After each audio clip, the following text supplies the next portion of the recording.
Welcome to State of Wellbeing, a podcast from South Dakota State University. The State of Wellbeing is a holistic well-being podcast with the goal of supporting the campus community as we strive to be a growing, high-performing, and healthy university. Well, welcome. I'm Sherry Landmark, and today we are talking about leveling up your money and college finance panel and understanding your financial decisions you're facing as a college student. If you want to practice these skills at your own pace, we do have a free cash course with 12 short modules that you can access at any time. But today we have some experts in the room. Our panelists joining us today are Dr. Kevin Fullerton, Director of Career Services, Beth Vollan, Director of Financial Aid, and Bruce Johnson, instructor in the School of Ness Management and Economics, as well as Autumn Garr, our staff counselor, who helps present our cash course across campus. We also have Caitlin Walters, our wellbeing specialist, who will be monitoring the chat for questions. Let's start out with our first question. What are the most common financial mistakes that you see college students making? In the financial aid office, one of the most common budget mistakes that we see is just, especially for students that are just new to managing their finances, is really just not making the connection between the resources that they have and how that relates to how much they can spend every week or every month, and sort of making those resources extend over the course of a semester or the course of a year. So a student might work all summer or save money they get from grandma for graduation and think they're going to buy their books both semesters and think that, they're going to use that for their spending money all year. And if they aren't really keeping track of, how many coffees they're buying in the union and how many concerts they're going to, they might run out of money if they're not really understanding that if I have $750 for a semester, that means I can only spend $50 a week on sort of non-essentials. Thank you. The one thing I would add, you had prefaced it by saying how hard it is. I would say it's next to impossible, because there's no other time in your life where you're shelling out thousands and thousands of dollars, and most of them don't have any income. So I would agree with Beth, though. It's paying attention to where is it going and just writing it down, if nothing else. The other issue, I think, is almost all of this stuff is psychological. The information, the how to do it, all of that's out there. The question is kind of like going to the gym after New Year's, is what's preventing you from taking that step? So, and if you can figure that and answer to that, usually the next thing falls into place. Great. Yeah, I think one thing that I would add, just as sort of a little specific action that I found was really formative for me when I was coming out of my bachelor's degree, that time frame in my life, was just writing down my daily expenses, like my actual transactions, that helped me really connect the dots of like, oh, I actually spent $20 on coffee today. I thought it was only $5. Because if we don't write it down, we don't necessarily do the math properly in our head. And so just really focusing on those types of things. And now with the Notes app on your phone, like, it's really easy to kind of keep track, and you don't really have to have a whole new journal or a spreadsheet, or, you can do some basic things like that help you just kind of track things throughout the day. Kevin, you mentioned an app. Could you maybe, what is that app again that to record?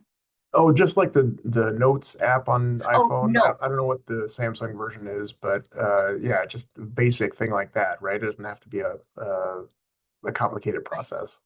Great.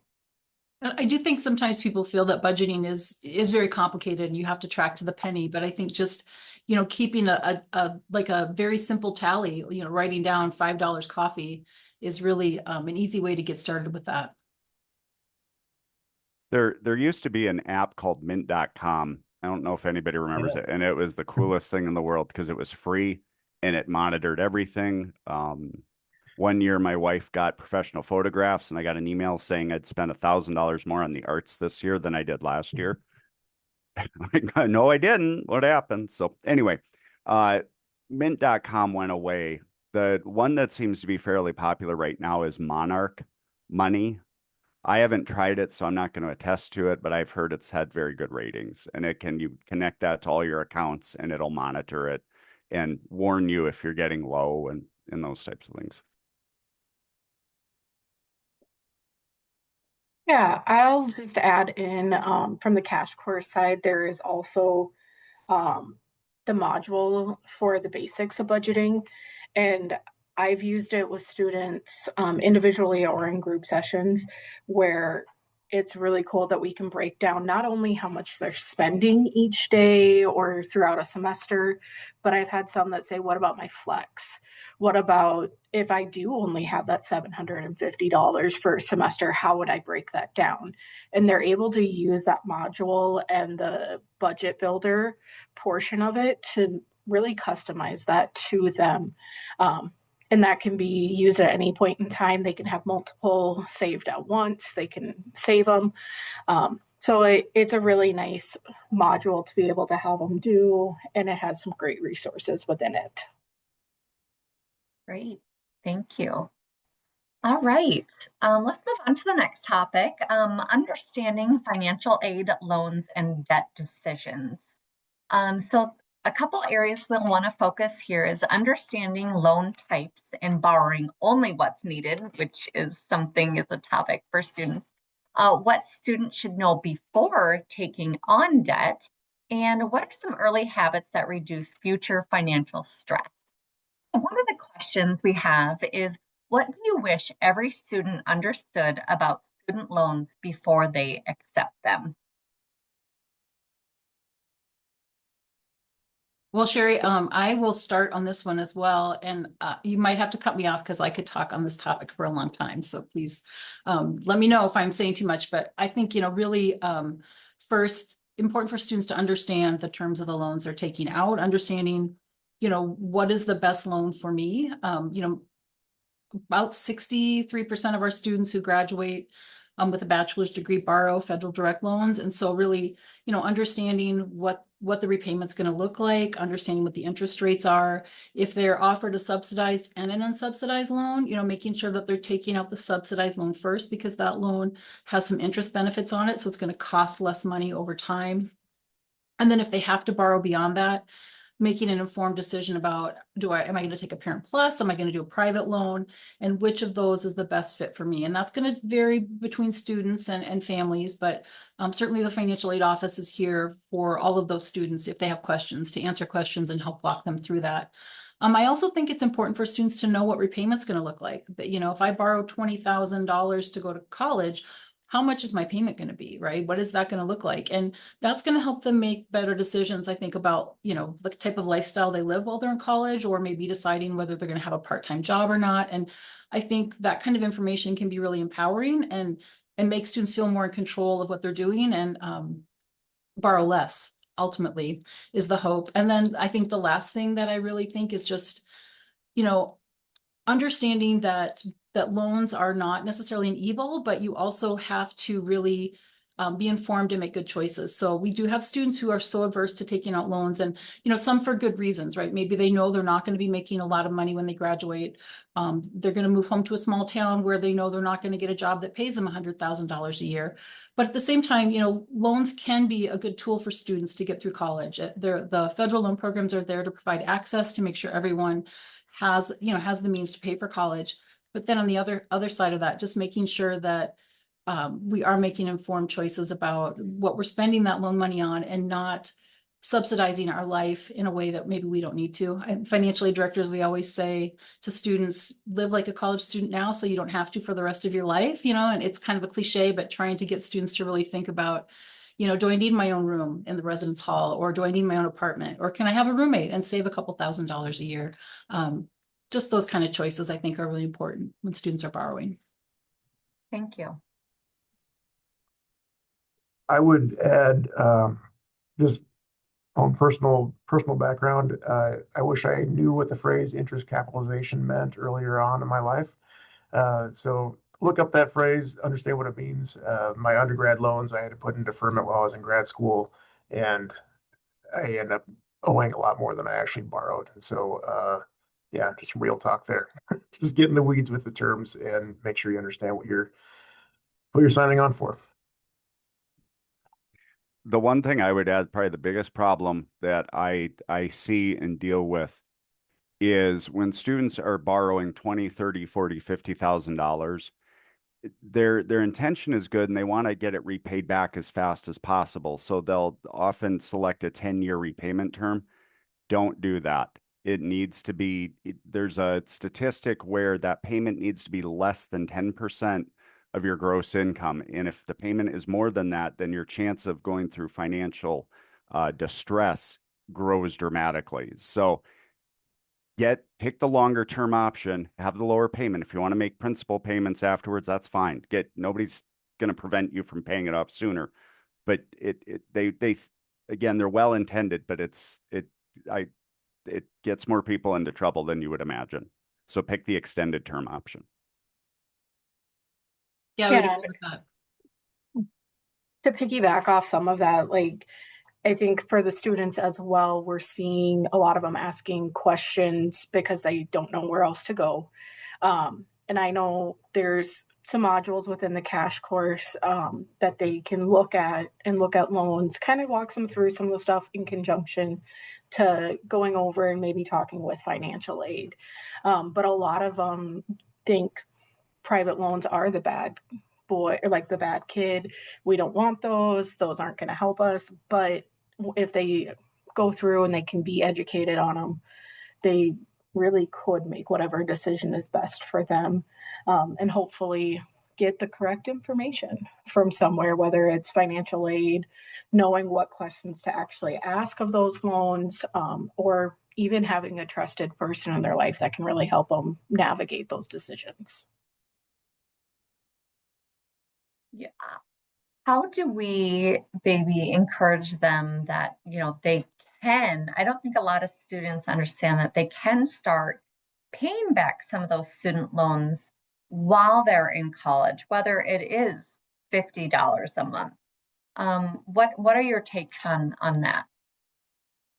I think some of the private lenders do encourage that and actually give students an interest discount if they start making payments, because students that start making payments while they're in college are more likely to continue making payments and less likely to default. So I think, there is definitely evidence that shows that making payments while you're in school can, even if it's $25 a month or a small payment, can have an impact, and it does keep debt down. And I think to Kevin's point about interest capitalization, if you have a subsidized or an unsubsidized loan where the interest is accruing, and when you graduate, all that interest that's outstanding is going to be added to the principal, and then interest will accrue on that amount as well. If you can pay that down while you're in school, I mean, that's really going to save you money. And so I think, we talk about it with students, but students need the information when they need it, right? You have to provide it at the right time. So that's maybe something we need to do a better job with, letting students know, like in their senior year, that this is something that if you can get this paid down, or maybe at the end of their freshman year, you can pay this down, so they can start doing that. Thank you. I guess I have a question directly for financial aid. Do students have to go through financial counseling when they start or when they graduate? They are required to go through, if they are taking out federal direct loans, they have to go through the federal direct loan entrance loan counseling. So there is loan counseling offered by the U.S. Department of Education that they have to go through. It's online, self-paced, but we do not disperse loans till they've gone through that. And then when they graduate, we are required to notify them that they need to do exit counseling for their loans. But there's no requirement that they do it, so we can't force them to do it. But it's really good information, in both of those counselings. And there have been pushes to try to make the loan counseling mandatory every year, but that has not happened yet. And we cannot make that mandatory. It's like putting another obstacle in front of a student to get a direct loan. So we can't have another requirement that's not mandated to have them do it every year. But I think, when students do it their first year, they're so overwhelmed with everything else that they're probably not even paying attention. But maybe by the second year, it would stick a little better. Okay, great. Thank you. Let's move on to transitioning out of college. So preparing for income, employment, and financial transitions. Looking at how income expectations shape those financial decisions, maybe evaluating job offers beyond the salaries, I think this is really something they need to look at, is those benefits, that stability and growth, as well as avoiding those lifestyle inflations in their job, in their first job. So the first question would be, how can students connect their career choices to their financial goals without feeling overwhelmed? I'm happy to kind of kick this one off. I think there's a couple of sort of axioms that I live by. Knowledge is power, and action reduces anxiety. And so when students are sort of thinking about that life plan, I like to talk about backward design as much as possible. So if you have some sort of general ideas, like, do you want to have a family? Do you want to stay in the Midwest, or do you want to live on the coast? Like, all of those types of ideas then inform how much money you need to make in order to really live the successful life that you want. And so just getting some of those benchmarks in place is really helpful.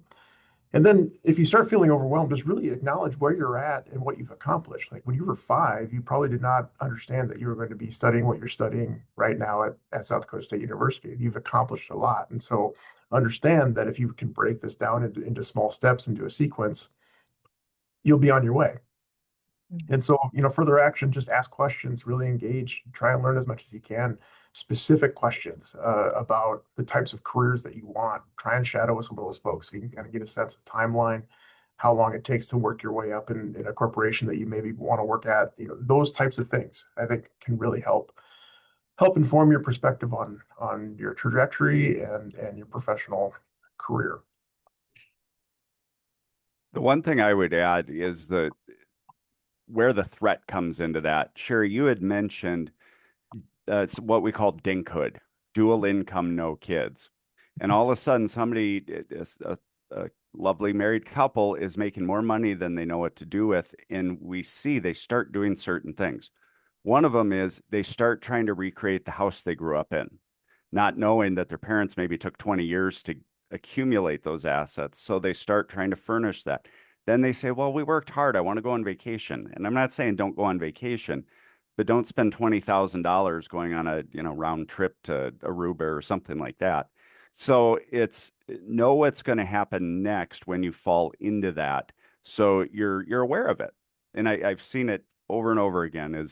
They come into money that they don't you have any idea what that's like. So it's just be aware what's next. Yeah. I think that's so true. I actually had a conversation with some colleagues yesterday about how the college kids now live a life, and I think you're right. The could is so true. I think every college student should have to live in a house that puts plastic on the windows, right? and they don't do that anymore because anyways, it's just kind of, but they've never done that, so they kind of try to look for what they ended with, right, where they moved out of their childhood home. Very interesting. I like that explanation. Great. Go ahead. I do want to comment about the piece regarding salary and benefits, and yes, it's really important to understand your picture of your life that you really want to live, and understand that those benefits are a very important part of a job offer. And it's not just about the salary. Sometimes it's about schedule flexibility. Sometimes it's about tuition reimbursement. Sometimes it's about, oftentimes it's about the health insurance. And maybe you're not too worried because you can stay on your parents' health insurance until you're 26, but it'd be helpful for your parents to get off of their health insurance. They might want that, right? So just really thinking about that whole picture is really important. Whether, leave time, are there paid holidays, or is it just this? Sometimes you'll see a job offer and it's like 300 hours of paid leave, and that you can use however you want. But then you realize, oh, you actually have to use that for your holidays as well. And it ends up being not quite as awesome as you might have thought. So take that into consideration. Well, I think that's stability and growth, right? You might enter into maybe a more entry level position, but there is opportunity to grow I think that is something also that that you need to look at and not think that you're just going to start off, at this high level. And if you're looking at the average of, certain career of what that average payment or salary is, that I think they think they're just going to get right into that, and that typically doesn't happen, right? Just kind of to add something from the financial aid perspective, when students are having to pay back loans, for students who borrow and they're trying to decide, can I, is this a job I can take and make my loan payments? I think the whole idea that information is power there, really knowing what are the different repayment options I have. Can I get on a graduated repayment plan? Can I do an income-driven repayment plan? If I take a job with a public entity, can I do public service loan forgiveness? Those things can help students manage that loan debt and be able to have more flexibility with the job they take. Great. Anything else, panelists, for this section? I wouldn't be doing my job if I didn't say this. My office, we will do individual appointments. So if you have a job offer, we will help you figure out how to negotiate salary if you want. We'll at least be the second pair of eyes looking at that job offer with you and tell you like, hey, this seems pretty standard, or maybe ask for this or that. So we could help you with that as well. Absolutely. Why would you not do that? I mean, it's a free service. You'd be crazy not to have somebody else look at it. There's people all over the place that want to help. So, yep. Thank you. I was going to let you do your elevator pitch, but do them as we go here. That's awesome. That's what we're here for. Awesome. Okay, moving on. Let's talk about a little bit about building financial confidence and knowledge over time, right? So looking at financial decision making and not necessarily products, the idea of compound growth. So without tactical investing advice, and learning how to keep learning about money. So the one question is, what core financial concepts matter most for students to understand, even if they never take another finance class? Maybe Bruce, you want to start with that? yeah, probably the three major things. This came from the magazine, which turned into Kiplinger's magazine. And when she retired, she pointed out three things that you could have all the knowledge in the world, but you really need to do these three things. One, spend less than you make. Two, make sure you have an emergency fund that is enough where you can actually deal with emergencies. And the last one is save 15% of your income. And so that 401k, make sure it's 15%. 20'd be great, but if you can at least get 15, you're probably going to be okay. And then you can, you'll have some cushion there and you'll be able to navigate. But those are the three big ones that you want to make sure you're doing.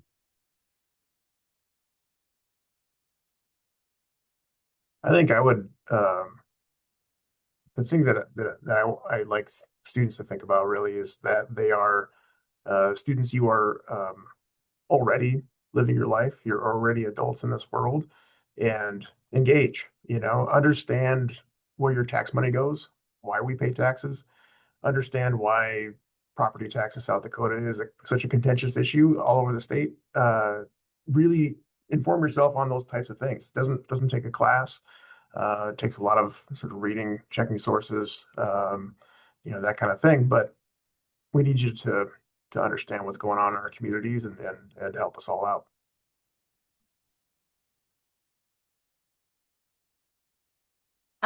I have young college age children, and one of them in the kitchen the other night said, "Mom and Dad, do you think we're going to have any Social Security left when we get older?" What would your response be if one of your students or children said that to you? Yes, but it's not going to be what it is today. It's going to be substantially, I would have to imagine, substantially left. A lot of folks believe that it will go away. It will not go away because older folks are the voters. They're the ones that are watching that and caring, and they've paid into it for 30 years. They're not going to accept that just goes away, but it will probably shrink. So. what would be your advice for this Gen Z to prepare for that? It goes back to me to you need to be saving a minimum of 15% for your retirement if possible. And that's irregardless of however much your employer is matching. It needs to be a fairly high amount. Now, 10, 20 years ago, it was 10% of your income. So our earnings in the stock markets and bonds have shrank quite a bit, which requires it to be higher. And that's if you want to retire by age 65-ish. If you want to retire sooner than that, then obviously probably more in the 20-25% range, which can be kind of hard. You won't be able to depend on Social Security as your full, kind of everything. And even today, we're not talking a lot of money. We're talking enough to maybe make a rent payment and some food or something, but you're not living high on the hog by any means. So.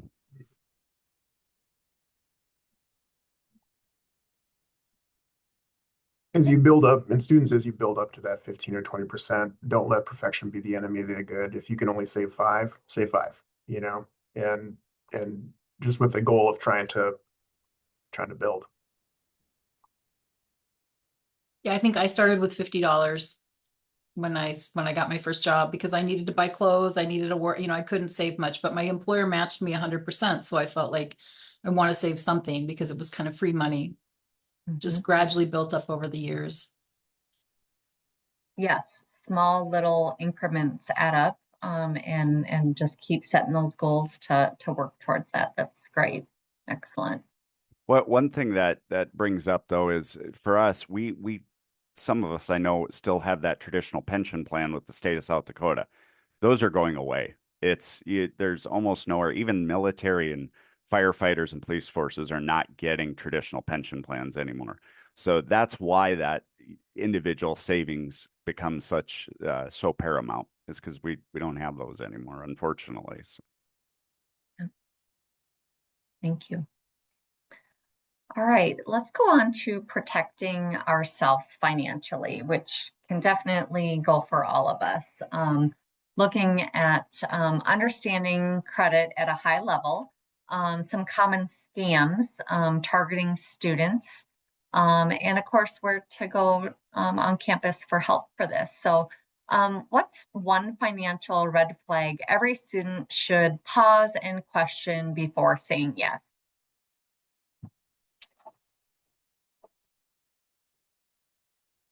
I think from the financial aid world, I would say someone who's asking you to pay to complete a scholarship application or to complete the FAFSA, that's going to be a scam. You should never have to pay for those things. And that, gets students when they're usually in high school, or their families. And then after they graduate, really, they'll get an email that is, you need to consolidate your loans and, you need to do it right now and you need to enter your personal information. We see those kind of scams periodically where someone is just really fishing for information. And students, we do have students contact us all the time and ask, is this legitimate? And we're able to research it for them. So I think just being aware of that and then making sure that if you aren't sure, you ask somebody, you reach out to the experts.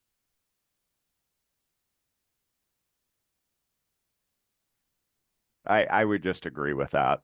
Yeah. That's probably the bigger one I've seen. So Yeah, I would just to add on, I would say just watch out for texts and phone calls, because they're not going to, a legitimate financial institution is not going to text you and say, hey, can you give me your account number?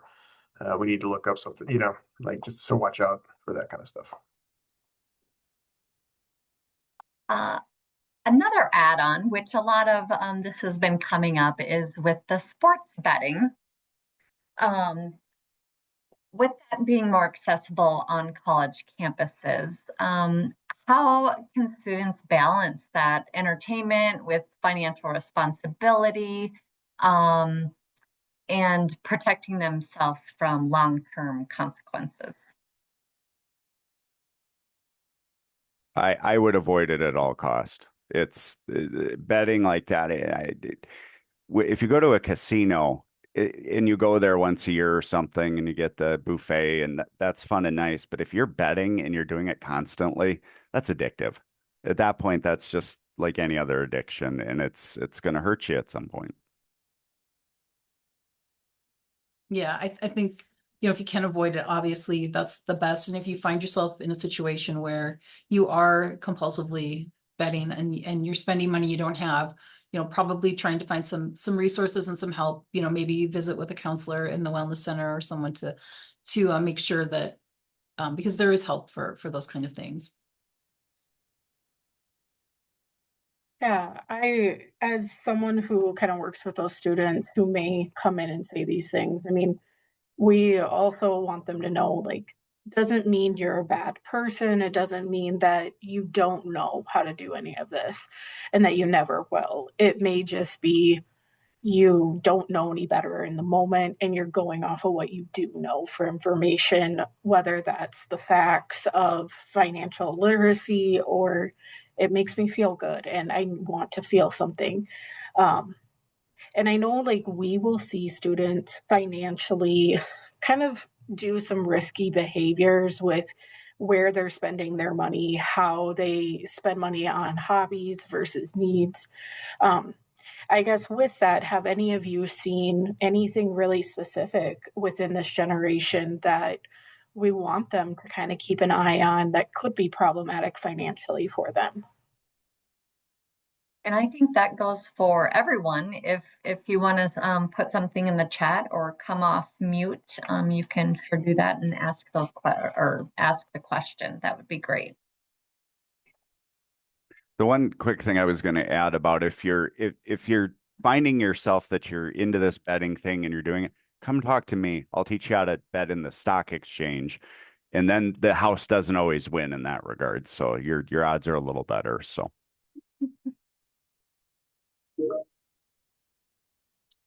I think generally, to get back to Autumn's question, just a little bit about what we see. I think sometimes students do struggle. They grow up maybe in a household where they can eat out all the time, or where they're affluent, and coming to college and having limited resources and not being able to make those decisions about what is a necessity and what is just a lifestyle choice. And that's hard for all of us, right? To decide if we're gonna, take the luxury cruise or if we're just gonna go, camping for a vacation. But just being able to make those choices and understand that some things aren't really necessities, even though we've always had them and we feel like we really want them.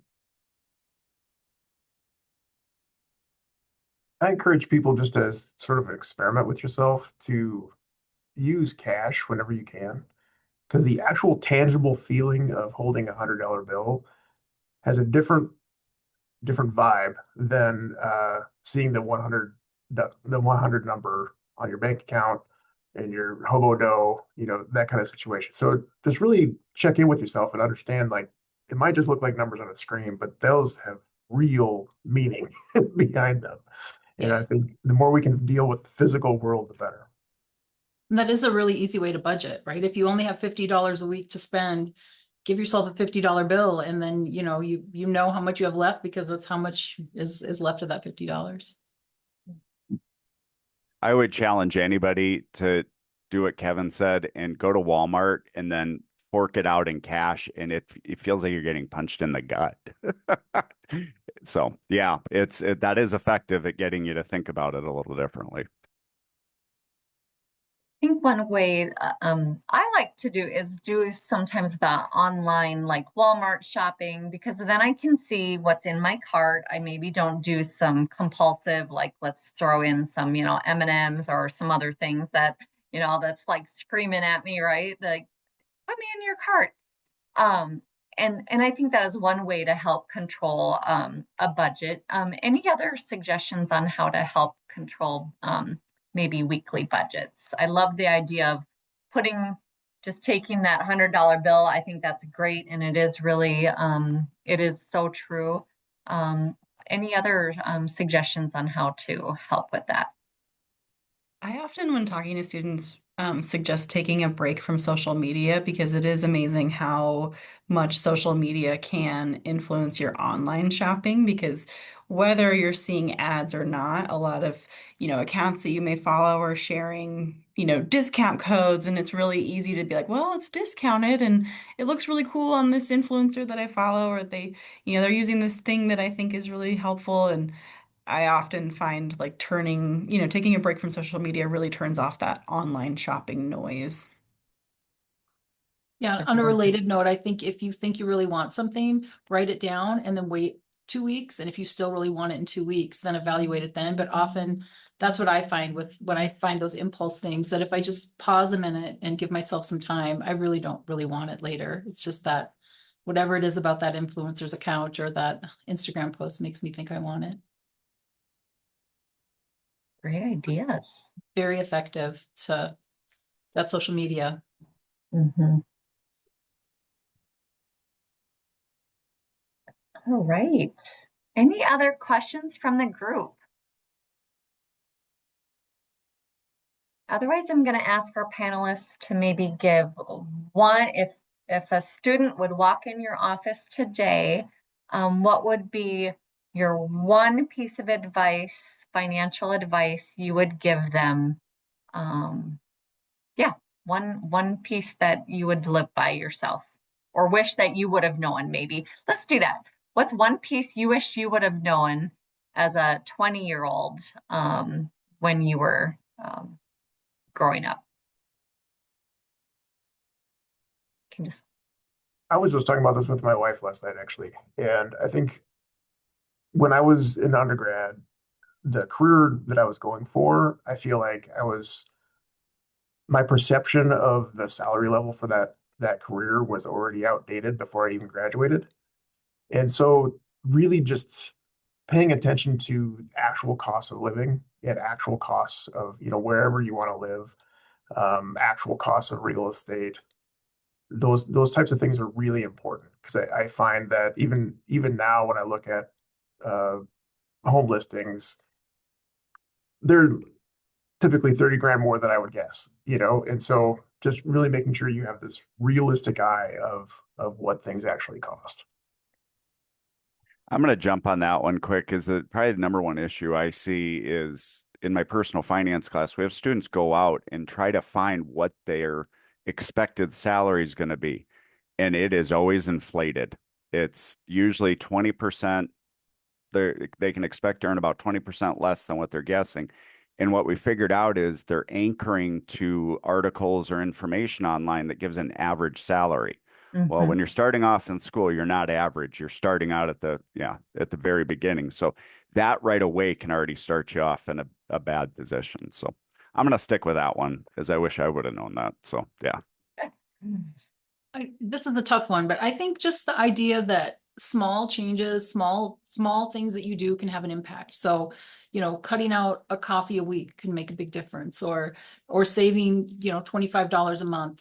Those things can matter over time, and just starting small and not feeling like you have to go all in all at once, is because I think that was something I didn't really understand, that, well, I don't have any money, so what's the point, right? But that there were small things I could do to make a difference with my finances. Great. I think as well, like being comfortable asking questions of people, whether it's a financial advisor, a trusted adult, even people that you meet and you're like, hey, you're really good with money. Because at 21, you don't know a whole lot. You might be sitting there and you're like, I have no money. I don't know how to get money. And that's sometimes where we see students falling into debt that is extreme for them to try to build out of before they're ever done with school. I don't know how popular they are these days, but the student credit cards were a big thing when I was in college, and they got a lot of us, unfortunately. And so even asking questions before you say those yeses to anything doesn't make it bad in any way, shape, or form that you're asking questions. You're protecting yourself and making sure it's right for you. I want to jump on something Autumn just said there with the college credit cards.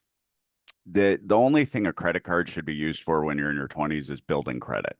The best way to do that is if you get a college credit card, you use it, buy one small item, less than $40 a month, wait for the statement to come to the mail, and then pay it off.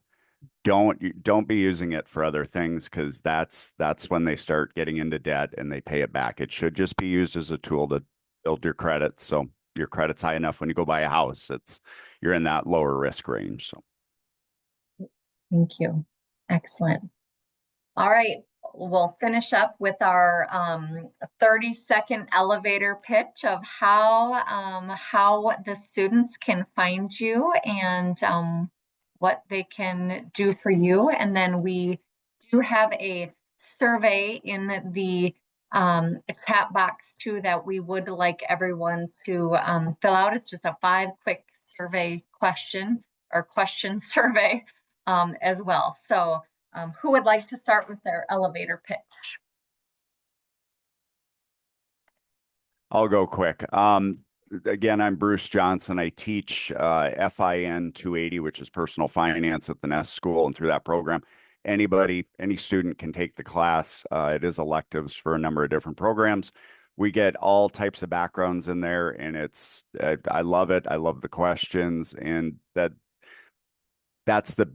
think it was Autumn or somebody was saying that's the hardest thing to do, is just learn to ask the question, because there's an answer out there. If I don't know it, I'll go find it. We'll figure it out. But so I would encourage you to take that and drop by my office. I'm in Harding Hall, room 133, I believe. Thank you. I'll go next. So I'm Beth Vollan from Financial Aid and Scholarships, and we are located in the Enrollment Services Center. There are 15 of us in our office, and we are open from 8 to 5 every day, and we take walk-ins. So if you have any questions about financial aid, loan repayment, we can even help with budgeting and those things, please stop in. We are very happy to see students. We're kind of across campus over on the other side of Madary, but we'd love to see anybody.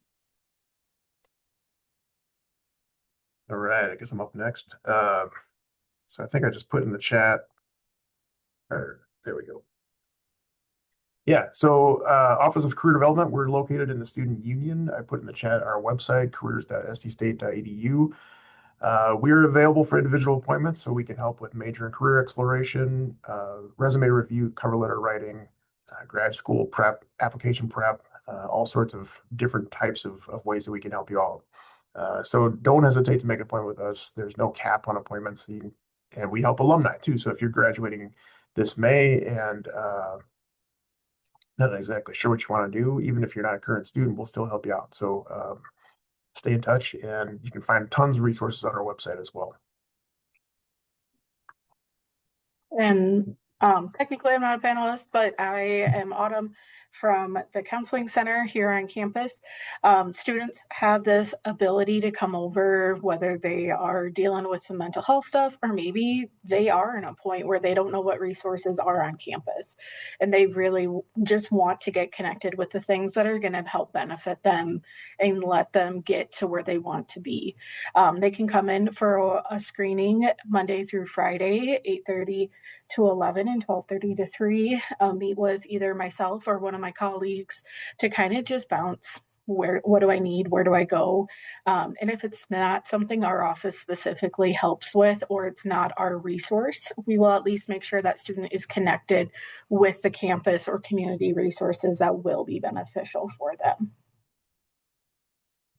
Great. And once again, I'm Sherry Landmark, and part of the University Wellbeing. This is brought to you, and you can visit our website, University Wellbeing, and it has the cash course link on there as well. But I just want to thank our panelists so much for being here today.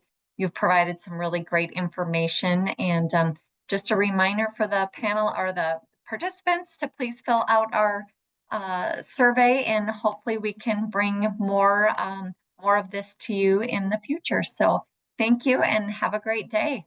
Happy Tax Day. Thanks, everybody. Yeah, boo. Thank you for listening to this episode of State of Wellbeing, a podcast from South Dakota State University. This podcast is brought to you by the Mental Wellbeing Team and SD State Health.